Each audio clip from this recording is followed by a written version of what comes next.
We're just going down this little piddly trail up here, and then there's Conejos Peak right there. And see, this is Glacier Lake and shit. You can go down this huge, or you can go down right here. You know, Conejos Peak, and you go all the way down the spine. And this is the headwaters of where we were. This is the South Fork right here, and this is where we were a month ago. Right here. All this water feeds it. One thing about mountains, I just think there's something about a higher elevation that is different in more ways than one might think. Not just that it's actually higher, but that there are certain energies, positive energies, that are drawn to higher elevations, and certain lower energies that, you know, stay stuck at sea level. The weather's terrible. It's miserable. Man, I just wish I had a desk job. It's been a while since I've done a video on what you should put in your backpack, but there are different things you should put in your backpack depending on where you're going. Whether you're going into the mountains, you know, whether you're going through the city, you know, whether it's some sort of an apocalypse event, you know, depending on the disaster or where you are, what terrain, that dictates what goes in your pack. And we're ready for the firewood. Now that we've got a safe fire pit set up on a very large rock. And a big stick to mash it up. Already chopped up some red pepper and some onion. And those are not marshmallows, although they do look like marshmallows. These are biscuits. Well, on a stick, kind of like sausage. Oh, it looks pretty good. Come on. Okay, now that it's brown, we add some water and some onion and some red pepper and some cayenne and some taco mix. It's been a long time, as I said earlier, that I've been around so many trees. And for a long time I was in the desert. The high desert, the San Luis Valley, the Rio Grande River, where you've seen me make a lot of videos. This is totally different. It's a whole different part of Colorado. Things are shifting real fast, and faster than what most people's brains are able to process and actually comprehend.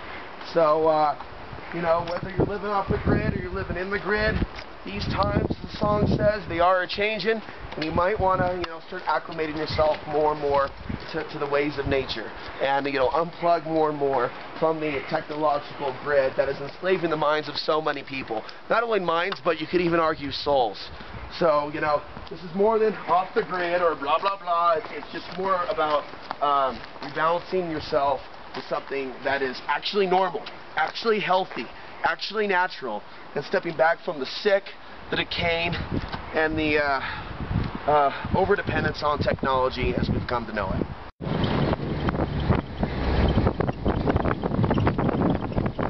That's serious wilderness there.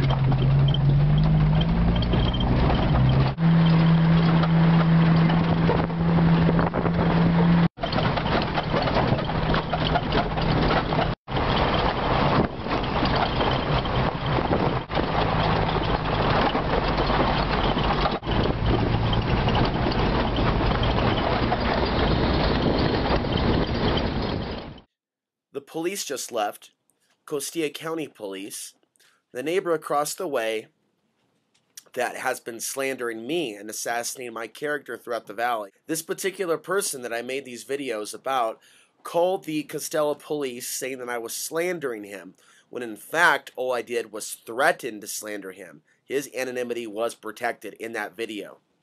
You can call someone out by their first name. It's when you get into last names and things. This person isn't very intelligent. He's not working with the full deck. And I laid it out there.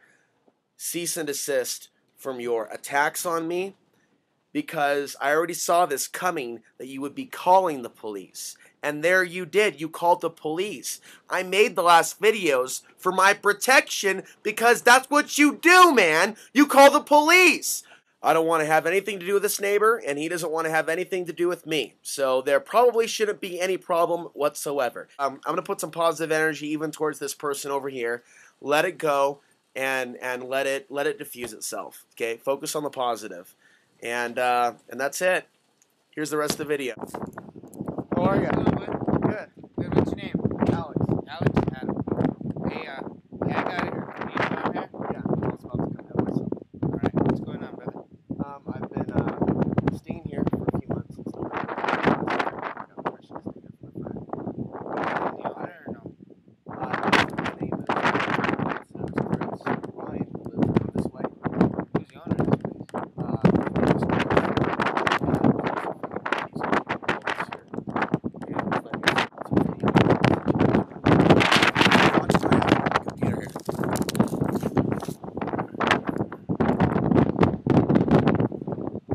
is Hey going there. on?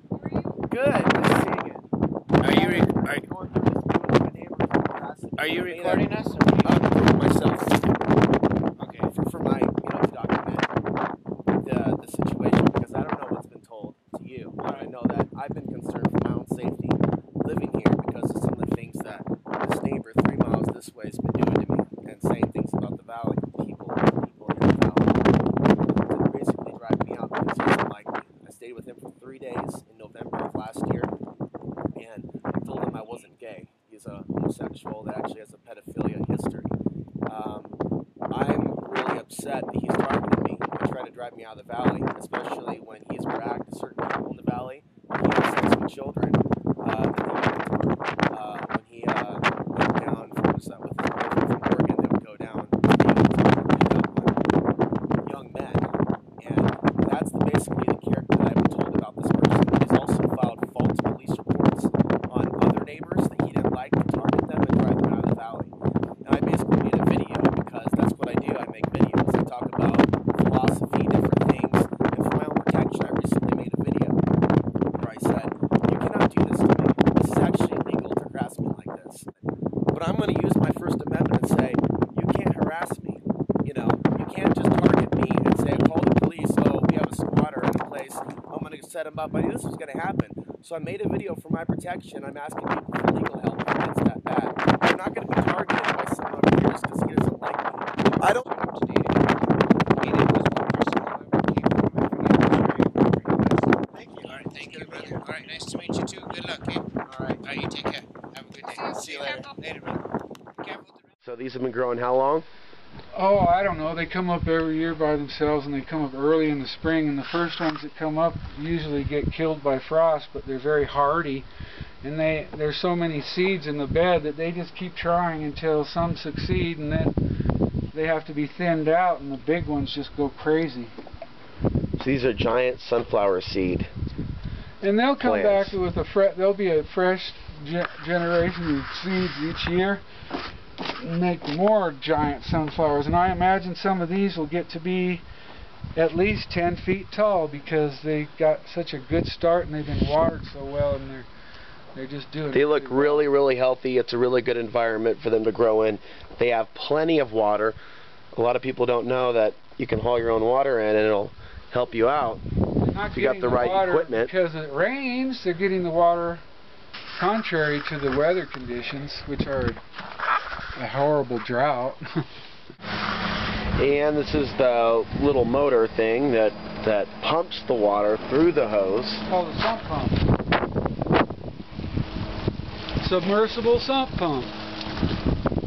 Drop it at any water tank or water source, such as a river.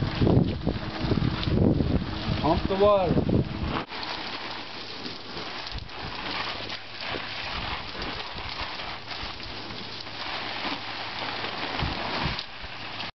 These. Alright, so how many gallons is this? That's all this truck will take. Full load on this little truck. That's 1,600 pounds. 3/4 ton truck will haul.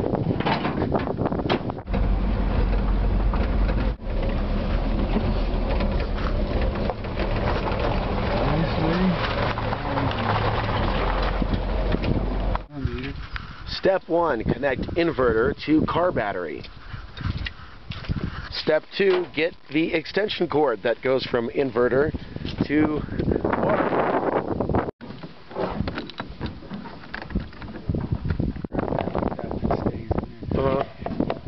And then, all I have to do is just plug that in there.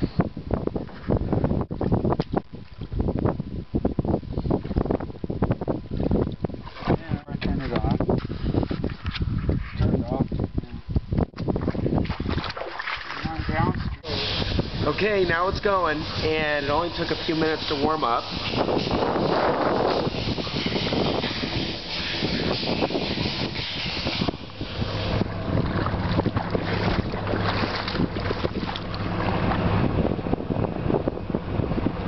It's been an interesting week. Taking a break from where I have been staying, being at a higher elevation, feeling different energy. trying to get things done. I've been trying to take advantage of the fact that for a temporary time only, I've got internet. And I'm here temporarily. I'll be going back to the yurt probably next week. And, you know, you got to change up your environment to keep things fresh, to keep your thoughts fresh, to keep the energy moving. You got to change things up, and you shouldn't be afraid of change. Change is a reality. It's the only thing that's ultimately constant in this world. So we've got to accept it, kind of flow with it as the winds of change come our way. And that's what I've been doing. And I don't know what the winter holds. You know, I've been thinking about the winter of 2013, the winter of 2014, and I'm asking myself, am I actually going to be at the yurt again this winter? And I'm thinking about, you know, how things could be a little bit better for myself, how things could be a little bit more comfortable now that I've already made it a winter in the yurt. And so in one morning, I packed up my things, and this was just a few days ago. Today is a Tuesday. I believe it was I don't remember exactly what day it was right now, but it was in the last week. Packed up all my stuff, and I left. And so I'm open to going north, south, west, east. Through pain and through hardship, we can become stronger human beings. And what I know that I have under my belt is that I spent 10 months in a yurt in what might as well be the middle of nowhere. A place on this planet that to me felt so beautiful, even though it was hot during the summer and very cold during the winter and very deserted. There was just this sheer beauty of being amongst an area that looks like another planet.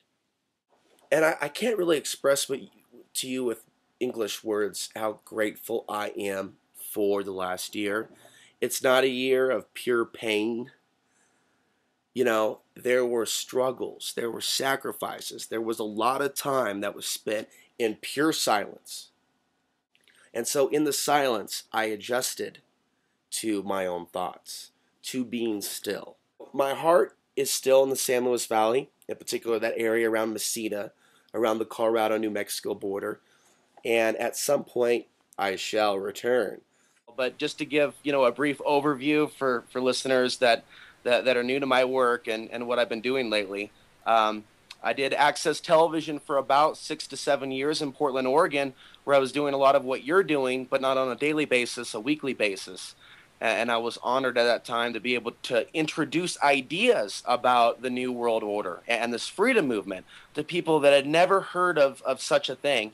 Outside of the media promoting the left-right paradigm. And, you know, Vinny, I chose to free myself from myself beginning several years ago. You know, this constant fear of living without money, it haunted me, like it haunts a lot of us that are trying to do good work, but we don't want to live inside the system.